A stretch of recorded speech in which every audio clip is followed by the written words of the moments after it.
Hi everybody, welcome to Gunpla TV. Hey guys. Brought to you by HobbyLink Japan. This is episode 142. 142. And we're back to kind of our regular scheduled things. Regular named episodes. We've done the contest announcements, we're done the special gold unicorn. Now you're going to talk about We'll talk about the gold yeah. unicorn. I kind of got it. A lot of comments mostly about built that. here. A lot of fears. That's because it's cool. But we have a lot of like new Gundam to talk about, specifically this big pile that came in. But we also have some new stuff on our website. Yes. So I would like to talk about that first because people have been waiting to hear about them. Let's do it. Okay. All right, the first one we need to talk about is the real grade Gundam Exia. Yeah, new RG. New RG. We saw the little poster for the announcement at the Gunpla Expo, so we knew it was coming. And I think they had rumored it to be an April release. And we finally got the information and the first prototype pictures that we can put up on our site. I think it looks cool. I think it's going to be really cool. I'm curious to see if they're going to use the same real grade frame that they've used for most of the kits so far, or if they're actually going to maybe trim it down even more, because the Exia it's a very lean looking suit. Yeah, but I know a lot of people have been waiting to hear this announcement, and now it's on our site. You can go ahead and place your order. Yep. Also, the next one that was creating some kind of buzz was the announcement of a Turn A Gundam. Yeah, HG. big news. Yeah, there it is. There's the prototype. Of course, we know what it looks like, but we don't have the color. It's kind of cool. Is this like a retro kit? I mean, is this from one of the... well, it was kind of its own anime, not as big, I would say, as the ones we're used to, the Seed and the Destiny and whatever else. But for those who don't know, I think the Masquerade kit number 100, when Bandai hit 100, was the Turn A Gundam. Oh. So they kind of surprised everybody at the time when they launched that one. And now it's HG's turn. And speaking of more HG, look, here's the Full Armor Unicorn Gundam in Destroy mode. Now last year we saw the Unicorn mode. This is the Destroy mode, so you're going to get the Psycho Frame parts to build in there. Now it won't transform just like the other HG unicorns, but it still looks pretty cool. You're going to get that monstrous, it's a good price. Monstrous backpack. Yeah, there's going to be a lot of plastic in that box, of course. Absolutely. And another unicorn that's coming around the same time is the Banshee. Very cool. The Norn in Destroy mode. And again, we've seen the unicorn mode for Norn. Now we get the Destroy mode, and I love that thing that it's lugging around on its back. I think it looks awesome. What is that? Looks like it could have been a shield or something. Shield, yeah. Good old Norn. Okay, now this one was kind of a surprise for me because I didn't know it was coming. I've kind of heard of the anime. For those who don't know, it's called like The Fool Nobunaga. But this is going to be a plastic kit released the same month as all these other ones. And it's not a Gundam, but you do get to assemble it. So I think it's going to be really, really similar. Oh. Yeah. Do we just not have a scale, or? I don't know if they've ever mentioned it. But we don't have it on our site, so maybe not. But it is, for those who don't know, Nobunaga Oda was one of the big daimyo who helped conquer someone in Japan, start to unite them until he got, betrayed. And so he's called the Fool for a reason? He didn't see his assassination coming. So there you have it, Ryan. Looks like April's going to be a big month. Big. Capped off by the real grade Exia. I'm actually really excited for that one, like I am with all RGs. But let's talk about what we have here in our hands right now. Yes. And this stack of Gundam over the last couple weeks that arrived is actually taller than my Sitting head down. right now. Sitting down, of course.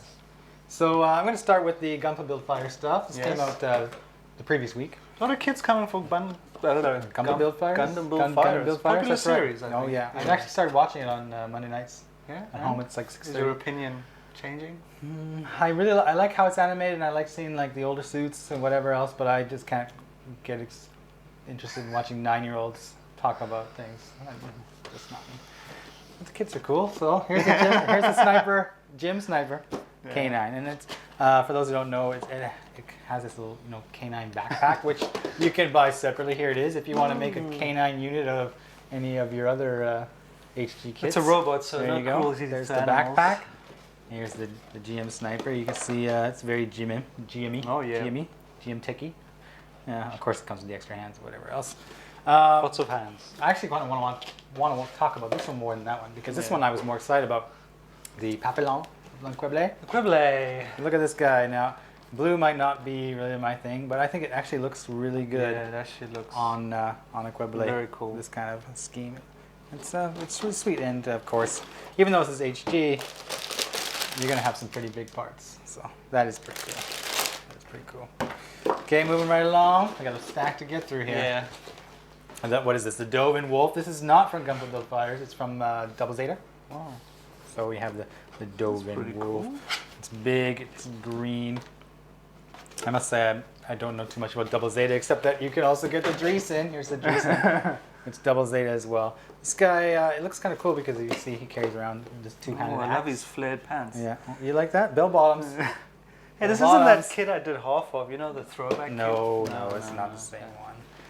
Bell bottoms in space. Okay, now here's the one I think is the most interesting.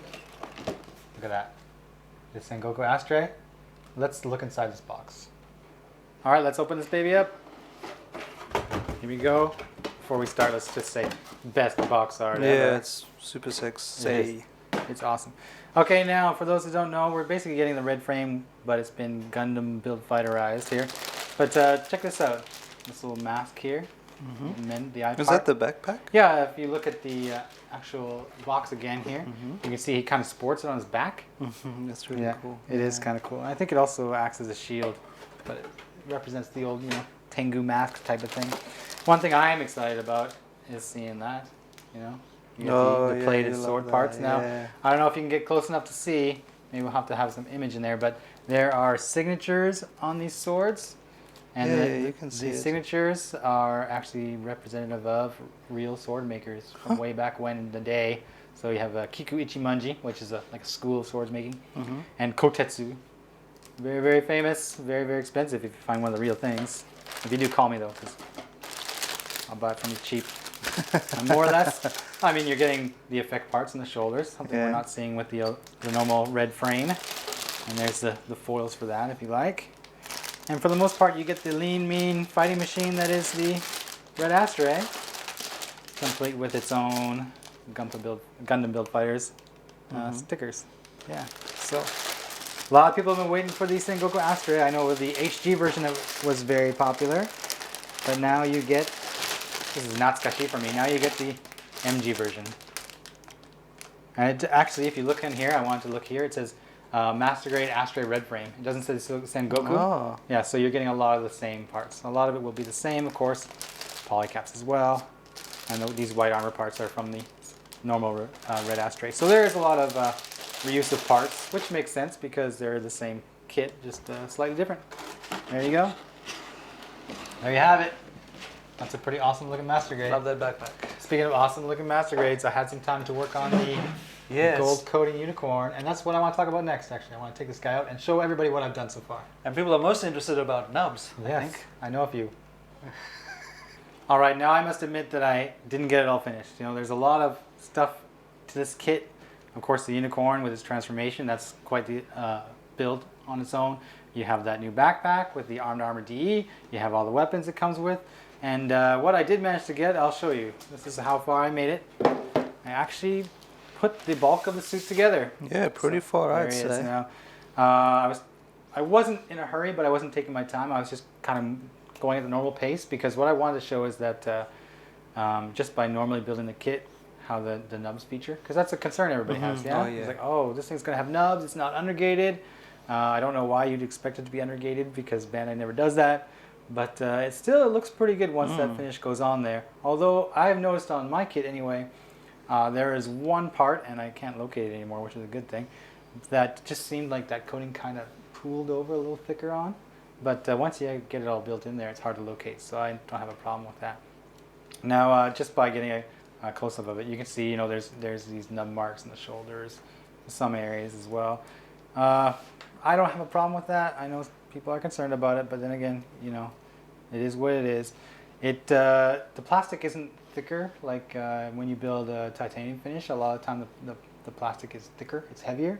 This is the normal weight, I think. It fits together really well. And of course it's still meant to transform. Now I'm not going to do the entire transformation, but I can pop this out here. So, pop this out here and you guys can see the cycle frame there. Yeah. It's all the same for the most part. It is the same kit that we've already built.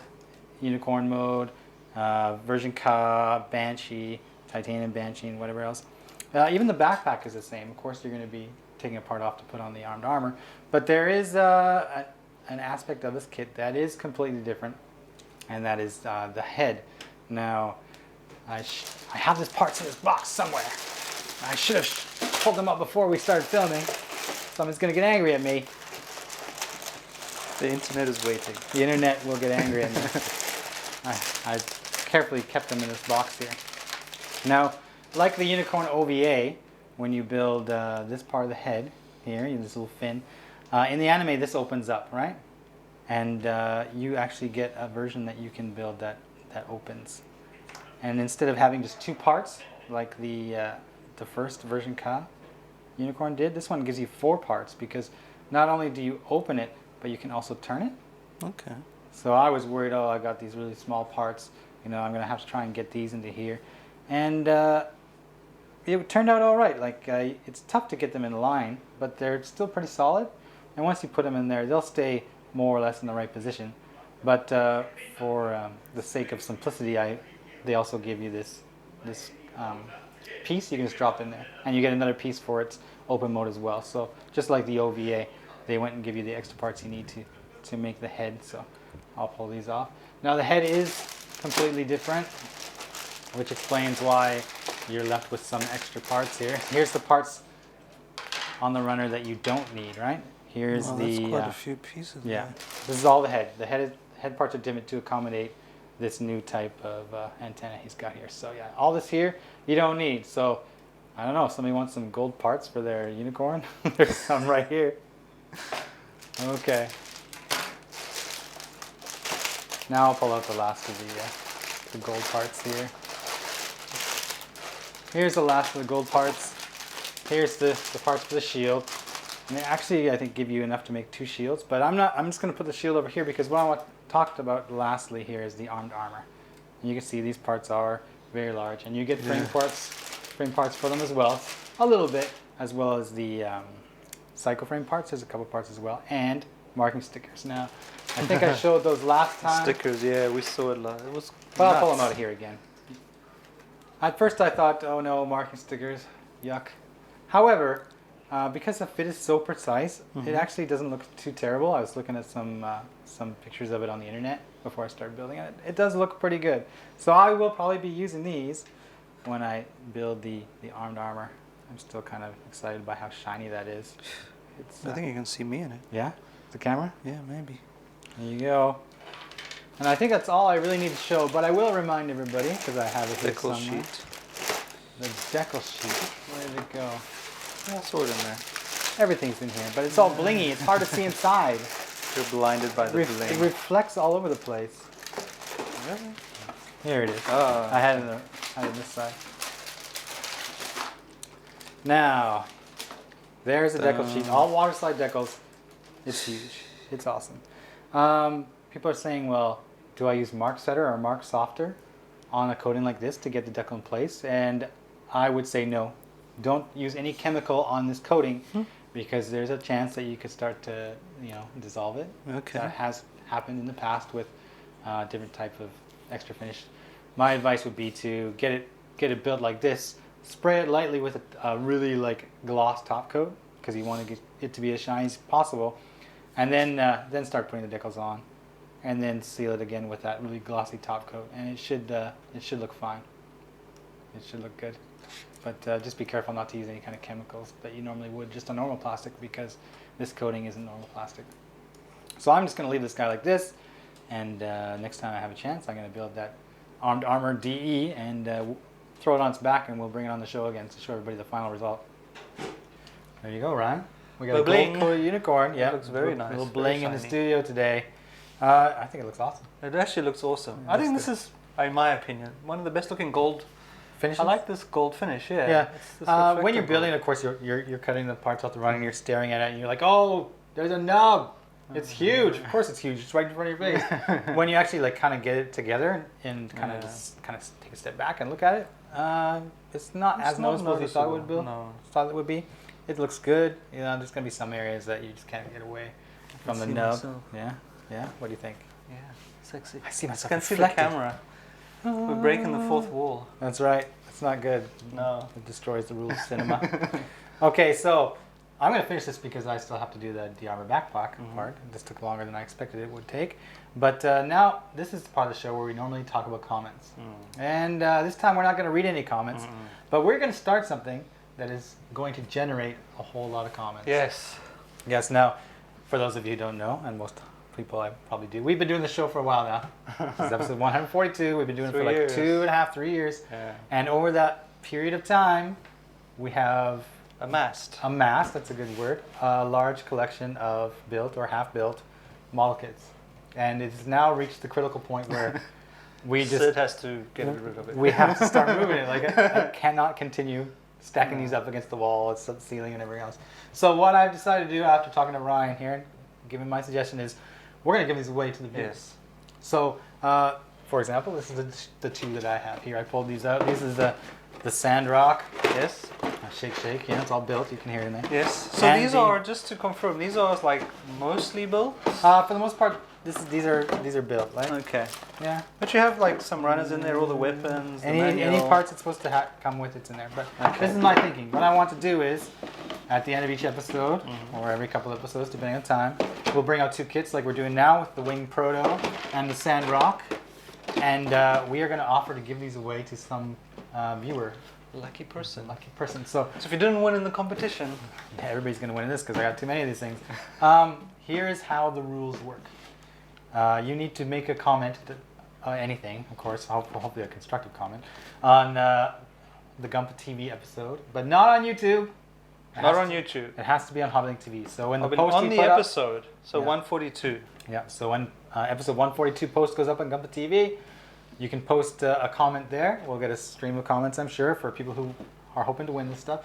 And what we will do is we'll pick a number at random. It will correspond to a comment. We'll contact that guy through HobbyLink TV website, and we'll say, send us your mailing address, and we're going to ship this to you for free. So free. we're going to give kits away for free, but the little condition is that you're going to get some that are already built. So you can modify them. Yeah, that's right. And I'm thinking because they're already built and these boxes might not be necessary because we don't need the runners, we don't have the runners, that I might combine it down to a very small box to keep shipping inexpensive so that we can continue to do this. Basically, we're just going to try and give away most of the kits that you've seen on Gunpla TV over the past 3 years. Which is a lot. We've got 142 episodes. I have no idea how many We have kits. lots of kits.